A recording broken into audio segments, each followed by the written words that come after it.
pauli ko mga lods kay ako mismo nag-decide na akong ipadala akong tiguang sa Northwestern Hospital kay niubos ang iyang pulsak. Bus kayo 88, 85, 86, hindi mo abotog 96, 90 lang, 92, 93, it's hard. So pauli ko na ako sa parking at kung sakyanan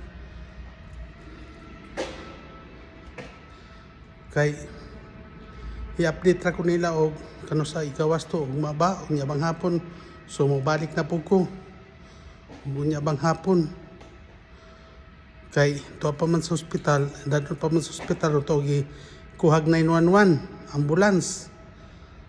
So ang pagmangkon niyang Chicago police ang nagdala siya, pulion ko kay patulgon ko kay way tulog. So mao lang to mga lods. See you in the next video. Thank you so much for always watching my vlog. Thank you so much. Hope everybody safe. Labi na sige lang diha ang Bagyo, pabalik-balik ang Bagyo. Grabe naman, 5.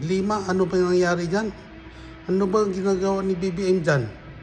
Siguro galit sila kasi matanda sa Tatay Digong, laging ginaganon, kaya galit ang Bagyo, pabalik-balik. So ingat kayo mga lods.